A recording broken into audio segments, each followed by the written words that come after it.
देखो लिखा क्या है, इसको पढ़ो। डी तथा एफ ब्लॉक के तत्व। डी तथा एफ ब्लॉक के तत्व। ठीक है, लिखा है कि आवर्त सारणी के बारे में जानकारी, संपूर्ण जानकारी, जिसमें इलेक्ट्रॉनिक विन्यास बताया जाएगा, संयोजकता बताएगा और अणुभार बताया जाएगा। ठीक है ना। तो हम स्टार्ट कहाँ से करते हैं, आवर्त सारणी के बारे में। ठीक है ना।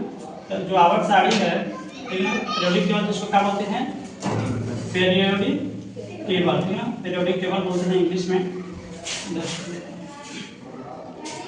देखना इस पूरे आवर्त सारणी जितने केमिस्ट्री में जितने हम पढ़ेंगे, पूरे आवर्त सारणी के अंतर्गत में जो तत्व की संख्या होगी टोटल कितना है, 118 तत्व है। ठीक है, इसको जानते हो।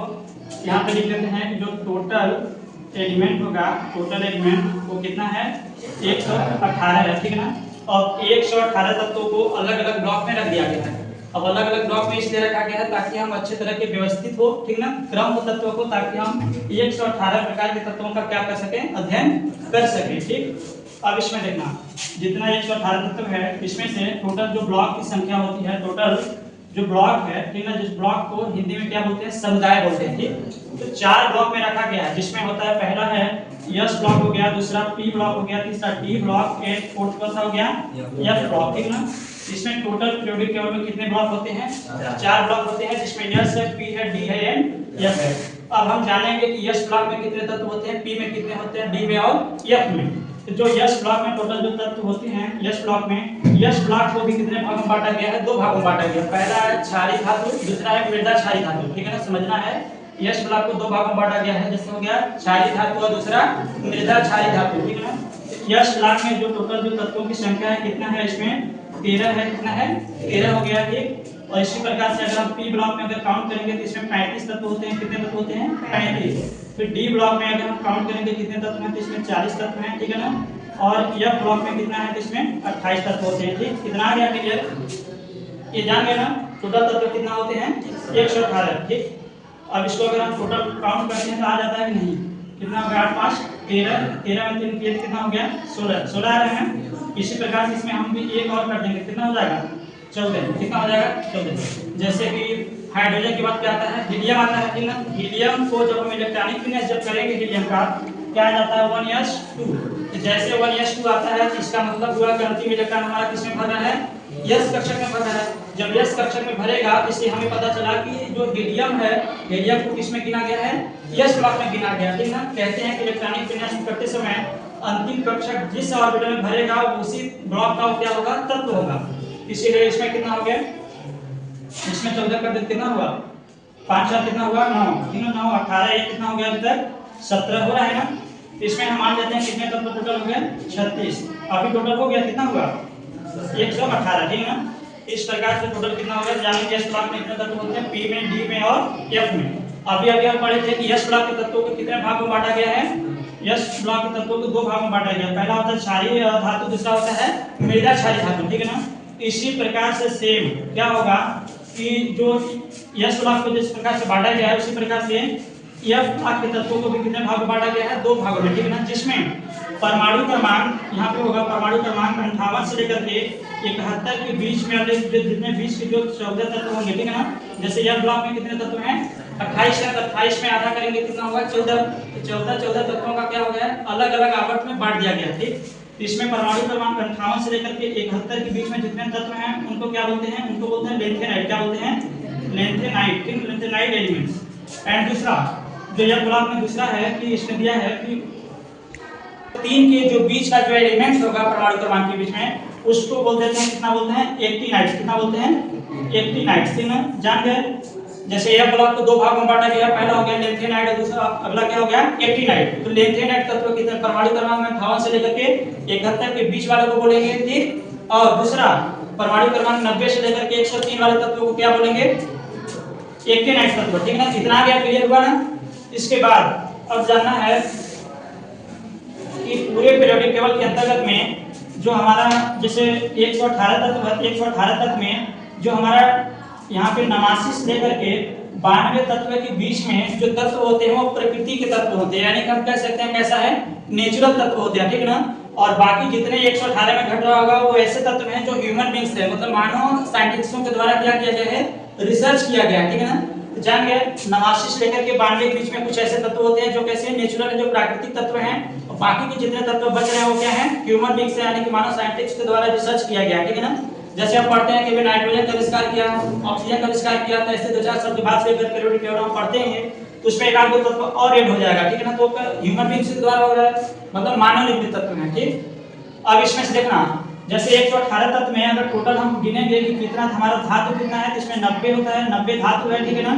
अगर अधातुओं का अगर हम संख्या को गिनेंगे कि टोटल अधातु कितना है, तो अधातुओं की संख्या कितना होती है, 20 हो जाती है, ठीक। इसी प्रकार से हम क्या पढ़ेंगे, उप धातु टोटल कितने होते हैं पीरियोडिक टेबल में, 7 होते हैं। बाकी के जितने बचे हैं क्या हो जाते हैं, मिश्र धातु होते हैं, जैसे तांबा, कांसा, पीतल, टीट, ठीक है ना, ये सब क्या है, मिश्र धातु है, ठीक है ना।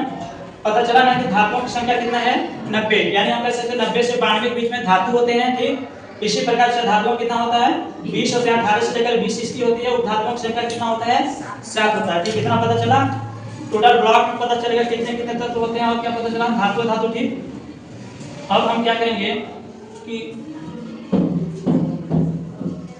अब दूसरा टॉपिक क्या है, इलेक्ट्रॉनिक विन्यास, ठीक ना। सीखेंगे कि इलेक्ट्रॉनिक विन्यास को कैसे ज्ञात करते हैं।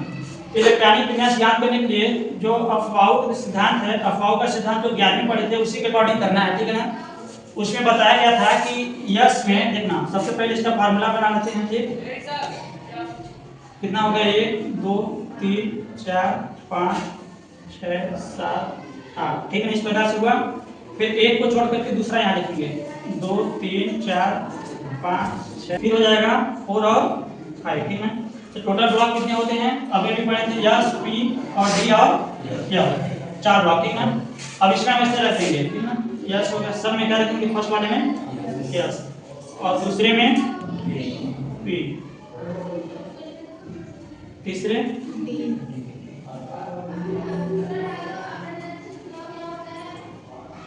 ठीक ना। ये सूत्र होगा किसका, अफवाओं के नियमों के अनुसार। इलेक्ट्रॉनिक विन्यास ज्ञात करने का मेन फार्मूला यही है, ठीक ना। अब देखना, जितने भी यस ब्लॉक के तत्व होंगे उसमें कितना भरते हैं, मिनिमम टू मैक्सिमम अगर हम इलेक्ट्रॉन भरेंगे कितना भरेंगे, 1 से लेकर के 2 तक रखेंगे, और पी में रखेंगे 1 से लेकर के कितना हो जाएगा 6 तक, और डी में कितना हो जाएगा 1 से लेकर के 10 तक। इसी प्रकार से एफ में क्या हो जाएगा 1 से लेकर के 14 तक, ठीक ना।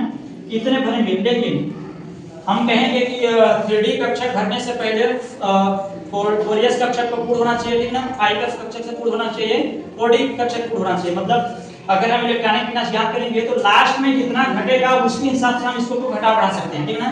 अभी शुरू से नहीं घटा देना है। किसी को अगर सोडियम इलेक्ट्रॉनिक विन्यास ज्ञात करना है तो उसमें हम क्या रखेंगे, 3S1 1S2 2S2 2P6 कितना हो जाएगा, 10 हो गया, और 3S1। अब उसमें 3S2 अगर रखेंगे तो क्या हो जाएगा, ज्यादा हो जाएगा, तो मैग्नीशियम का निकल आएगा, ठीक ना। अब देखना, सबसे जो मेन फार्मूला है इसको ये वाला जान लेना कितना कितना भरते हैं। अब जो मेन फार्मूला इसको काटने का, तो देखना कैसे काटते हैं। फर्स्ट में इधर से चलाएंगे ऐसे, ठीक ना, फिर ऐसे आएगा इस प्रकार से,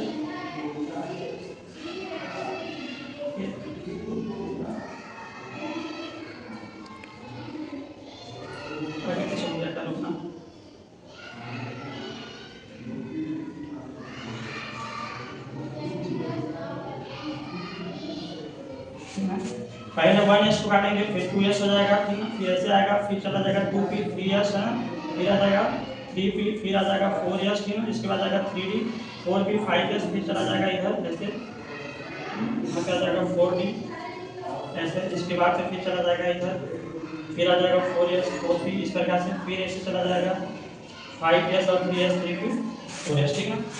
जिस प्रकार से वो कटा है केवल उसी तरह से इलेक्ट्रॉनिक विन्यास ज्ञात होगा। अब हम कुछ तत्व लेते हैं जिनका ज्ञात करना है, ठीक है ना। देखना,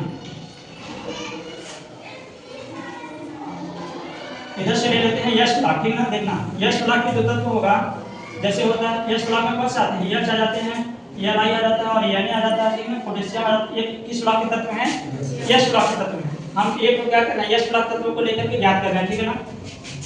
हालांकि यश ब्लॉक के तत्व 20 तक का सबसे आ जाता है इलेक्ट्रॉनिक विन्यास का, देखना। जैसे पोटेशियम का ले रहे हैं हम, तो पोटेशियम का हो जाता है, जैसे जैसे लिखा है उसी प्रकार से सेम को भरेंगे, ठीक है ना। जैसे ज्यादातर हमें यहाँ तक का पता रहता है 4P तक, इसके बाद जब नहीं रहेगा तो फार्मूला का इस्तेमाल कर लेंगे, ठीक है ना। यहाँ पर कर लेंगे 1S2 हो जाएगा, 2S2 हो गया, 2P6 हो गया, 3S2 हो गया, और क्या हो जाएगा 3P6 हो गया, और क्या हो जाएगा 4S1 होगा, नहीं 2 2 4 6 4 10 10 2 12 12 6 18 18 19। पोटेशियम का परमाणु क्रमांक कितना होता है, 19। अगर हमें एल्युमिनियम का ज्ञात करना होगा, ठीक ना, एल्युमिनियम किस ब्लॉक का तत्व है, ये भी एस ब्लॉक का तत्व है, इसका कितना होता है 13 हो जाएगा 1s2 2s2 2p 6 हो जाएगा और क्या हो जाएगा 3s2 और क्या हो जाएगा 3p, ठीक ना। जैसे यहाँ पे 3p आएगा हमें ये पता चला कि किस ब्लॉक का तत्व हो गया, p ब्लॉक का तत्व है, ठीक है ना। इसमें कितना भरेंगे 2 4 6 4 10 तो 12 12 1 13, ठीक है ना। अगर इसी प्रकार से हम इस वाले फार्मूले के अनुसार अगर जो 50 से ज्यादा हैं उनका अगर निकालें तो कैसे निकालेंगे, ये वाला बन जाएगा ना 20 तक। इसी प्रकार से देखना, जैसे आयोडीन का निकालना, आयोडीन का कितना होता है, आयोडीन का हो जाता है 53, ठीक ना। जैसे फ्लोरीन क्लोरीन ब्रोमीन और आयोडीन, मतलब ये 17वें नंबर की आवर्त की है, ठीक है ना। इसका देखना निकाल रहे हैं, तो जितना तक बनेगा उतना बन जाएगा। जैसे हो गया 1s2, इसका 53 आना चाहिए, ठीक है ना। 1s2 हो गया 2s2 हो गया 2p 6 हो गया 3s2 3p 6 हो गया, फिर आ जाएगा 4s2 और आ जाएगा 3d 10, ठीक ना। अभी तक जो निकला है वो कितना निकला है, केवल जिंक तक का निकला है, यानी 30 हुआ है। 2 4 6 4 10 10 2 12 12 4 18 18 2 20 20 10 30।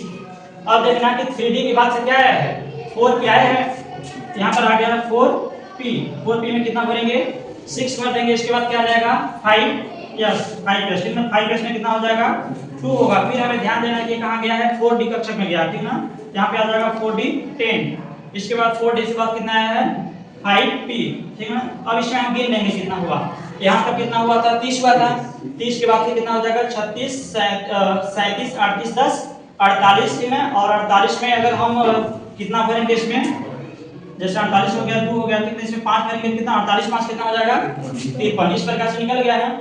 और अगर हम एक तत्व को और ले लेते हैं जिसका है प्लेटिनम, ठीक है ना। प्लेटिनम कितना होता है इसका, प्लेटिनम का हो जाता है 78, कितना होता है 78, ठीक है, परमाणु क्रमांक 78, ठीक है ना। ऐसा अगर इसका हम निकालेंगे तो अभी यहाँ तक तो हम सेम लिखेंगे, ठीक है ना। यहाँ पर लिख देना है कि हो जाएगा 1s2, यहाँ पर हो जाएगा 2s2 2p 6 हो गया 3s2 हो गया और 3p 6 हो गया और क्या हो गया 4s2 हो गया 3d 10 हो गया, ठीक है ना। इसके बाद फिर क्या आया था 4p 6 हो जाएगा 5s2 हो जाएगा 4d 10 होगा, इसी प्रकार से 5p 6 हो जाएगा, ठीक है ना। अब देखना जो 5p क्या किया है 6s2 हो जाएगा। अब इसमें देखना कहाँ गया है, फिर क्या गया है 4f, यहाँ पर चला जाएगा 4f, तो f में कितना भरेंगे 14 भरेंगे। 4f के बाद से क्या है 5d, यहाँ पर आ जाएगा 5 आ रहा है d, ठीक ना। अब d में हमें इधर से ऐड कर लेना है कि कितना हुआ है, ठीक है ना, ज्यादा ना हो, इसके वजह से यहाँ तक कितना हुआ था 30 हुआ था, यहाँ पर हो जाएगा 36 हो जाएगा 37 38 10 48 48 है 54 हो जाएगा 55 56 56 में 14 जोड़ेंगे तो 70 हो जाएगा। और 70 में डी में हम अधिकतम कितना भर सकते हैं 1 से लेकर के 10 तक, ठीक है ना। इसमें कितना भर देंगे 8, कितना हो जाएगा 70 8 78 हो गया है। इसी प्रकार से अगर हमें टंगस्टन का ज्ञात करना हो तो 14 होगा, ठीक है ना, 74 होगा, तो इसको भी हम ज्ञात कर सकते हैं, ठीक है ना। अगर 85 का ज्ञात करना होगा, 85 में कौन सा जाता है 85 का आता है एस्टाटेन, ठीक ना, एस्टाटेन, जिसका कोई उपयोग आवर्त सारणी में इस तत्व का कोई उपयोग नहीं है, ठीक। इस प्रकार से इसको हम ज्ञात कर सकते हैं, ऐसे बन जाएगा इलेक्ट्रॉनिक बिजनेस ज्ञात करते हैं। जैसे अगर दिया जाए कि सोडियम का, आर्गन का, क्रिप्टॉन का, जिर्कोनियम का, कहने का मतलब ये है कि अगर परमाणु क्रमांक पता हो तो इलेक्ट्रॉनिक बिजनेस ज्ञात किया जा सकता है इस फार्मूले के अनुसार, ठीक, पता चल गया ना। अब अगला टॉपिक कौन सा आता है इसमें, क्या लिखा गया है संयोजकता। अगर हमें ये पता चले कि किसी भी तत्व की संयोजकता को कैसे ज्ञात करते हैं, ठीक है ना, उसमें क्या होगा संयोजकता को इंग्लिश में क्या बोलते हैं वैलेंसी, क्या बोलते हैं वैलेंसी, ठीक है ना। तो इसको ज्ञात करने के लिए हम संयोजकता की सबसे पहले परिभाषा लिखेंगे, क्या लिखेंगे परिभाषा संयोजकता ही किसे बोलेंगे। इसमें लिखा है कि लिखना कि किसी अणु में उपस्थित परमाणु रासायनिक बंध बनाने के लिए क्या लिखा है, किसी अणु में उपस्थित परमाणु रासायनिक बंध बनाने के लिए साझा किए गए इलेक्ट्रॉनों की संख्या क्या कहलाती है संयोजकता, ठीक है, या फिर वैलेंसी। परिभाषा क्लियर नहीं है, देखना लिखा है कि किसी अणु में उपस्थित परमाणु रासायनिक बंध बनाने के लिए ठीक है, बनाने के लिए साझा किए गए इलेक्ट्रॉनों की संख्या संयोजकता कहलाएगी। तो हमें मीथेन का सूत्र क्या होता है, मीथेन का CH4, ठीक ना। जब CH4 होगा तो इसका हम जब संरचना सूत्र बनाएंगे तो कैसे बनाएंगे, इसके चारों तरफ से क्या लगा देंगे, हाइड्रोजन। तो चारों तरफ से हाइड्रोजन लगाए तो हमें इस H को लिखा है, तो इसका मतलब पता चला ना, तो जो कार्बन है और हाइड्रोजन के बीच में जो बॉन्ड लगा है वो चारों तरफ से लगा, तो कितने बॉन्ड हो गए इसमें, 4 बॉन्ड हुए। तो 4 बॉन्ड हुए तो हमें ये पता चला कि कार्बन की जो संयोजकता कितना है, 4 है कि नहीं। तो जो आवर्त सारणी का रूल कहता है कि आवर्त सारणी में बाएं से दाएं की तरफ चलने में जो संयोजकता होती है वो 1 2 3 4 होती है। कितना होती है, 1 2 3 4 होती है प्लस पॉइंट में। सेम उसी प्रकार से आवर्त सारणी तत्वों में बाएं से दाएं से बाएं के आने में क्या होती है, घटती है। मतलब बाएं से दाएं चलने में क्या होती है, बढ़ जाती है, और दाएं से बाएं आने में घटती है, ठीक है ना। देखना उसको हम बता रहे हैं कैसे करते हैं। इसी प्रकार से अगर हम NH3 का अगर स्ट्रक्चर बनाएं तो क्या बनाएंगे, N के तीनों तरफ क्या लगाएंगे, SH लगाएंगे। इसमें कितने बॉन्ड बन जाएंगे, 3 बॉन्ड बनेगा। तो हमें पता चला नाइट्रोजन की वैलेंसी कितना है, 3 है। ठीक, देखना बता रहे हैं, इसको मिला देना परिभाषा ना, 1 से लेकर 20 तक सबको याद है ना, 30 तक 40 तक 50 तक, ठीक। तो 20 तक हम देख रहे हैं, 10 देखना। जैसे अगर कर दे तो हाइड्रोजन हो गया, दूसरा क्या हुआ, हीलियम, तीसरा लिथियम, बेरिलियम, है ना, बोरान, कार्बन, फिर हो जाएगा नाइट्रोजन, ऑक्सीजन, फ्लोरीन, नियॉन, है ना। फिर क्या हो जाएगा, सोडियम, मैग्नीशियम, एल्युमिनियम, और क्या हो जाएगा, सिलिकॉन। इसके बाद फास्फोरस, सल्फर, क्लोरीन, आर्गन, और क्या होगा, पोटेशियम, और क्या हो जाएगा, कैल्शियम। 1 से लेकर 20 तक क्या है, परमाणु क्रमांक है। अभी अभी बताया था कि बाएं से दाएं की ओर चलने में क्या होगा, बढ़ेगा, प्लस पॉइंट रहेगा, लेकिन दाएं से बाएं में क्या होगा, घटेगा। कितना बढ़ेगा, 1 2 3 4 तक। देखना अब इसमें क्या है, जो हीलियम है, देखना ध्यान देना, हीलियम हो गया, 10 नंबर का क्या है, नियॉन हो गया। इसी प्रकार 18 नंबर में क्या है, आर्गन हो गया। ये 0 ग्रुप के समूह एलिमेंट है। कैसे हैं, 0 ग्रुप पे। 0 ग्रुप किसको बोलते हैं, जिसमें नोबेल गैस होते हैं। मतलब पीरियोडिक टेबल में जाएंगे तो 18वें ग्रुप को क्या बोलते हैं, 0 ग्रुप बोलते हैं। और ये क्या है, पूर्णतः 0 ग्रुप का बोलेंगे, 0 का मतलब होगा कि इसकी संयोजकता कितना हो जाएगी, 0 हो जाएगी। इसकी संयोजकता को हम नहीं ऐड करेंगे, ठीक है ना। और इसमें ध्यान देना, जैसे इधर से हम वो भी बोले थे ना, हाइड्रोजन का कितना होगा, 1 हो जाएगा, प्लस नहीं लिख रहे हैं, ठीक है ना, 1 हो जाएगा। लिथियम का यहाँ फिर से 0 हो गया, तो 0 के बाद से क्या आएगा, 1 आएगा। फिर इसमें 2 हो जाएगा, फिर इसमें 3 हो जाएगा, फिर क्या होगा, 4 होगा। अब 1 2 3 4 के बाद से किसमें आना है, रिटर्न आना है, माइनस पॉइंट में, ठीक है ना। इसमें हो जाएगा -3 -2 -1। इसके बाद क्या हो जाएगा, 0, ठीक है ना। फिर इधर से किसमें जाना है, प्लस पॉइंट में। यहाँ पर हो जाएगा 1 हो जाएगा, इसका 2 हो जाएगा, इसका 3 हो जाएगा, इसका 4। फिर इसमें -3 -2 -1। फिर यहाँ पे 0 आ गया, इसमें हो जाएगा, फिर कितना होगा, 1 हो जाएगा, और फिर कितना हो जाएगा, 2। अब जब पूछा जाएगा कि कैल्शियम की वैलेंसी कितना होगा, 2 होगा, यानी कि +2 होगा, ठीक है ना। सेम उसी प्रकार से पूछा जाएगा कि नाइट्रोजन का कितना होता है, तो -3 होता है। पूछेंगे कि सिलिकॉन की वैलेंसी कितना होता है, +4। कार्बन की वैलेंसी कितना होता है, +4। उसी प्रकार से अगर पूछा जाए कि फास्फोरस की वैलेंसी कितना होती है, तो -3 है ना। और नाइट्रोजन की वैलेंसी कितना हो जाएगी, -3। अगर कोई पूछता है कि आर्गन की वैलेंसी तो 0 होगी, हीलियम की वैलेंसी 0 होगी, नियॉन की वैलेंसी क्या हो जाएगी, 0 होगी। इस प्रकार से ज्ञात हो जाएगा कार्बन की कितना होगी वैलेंसी।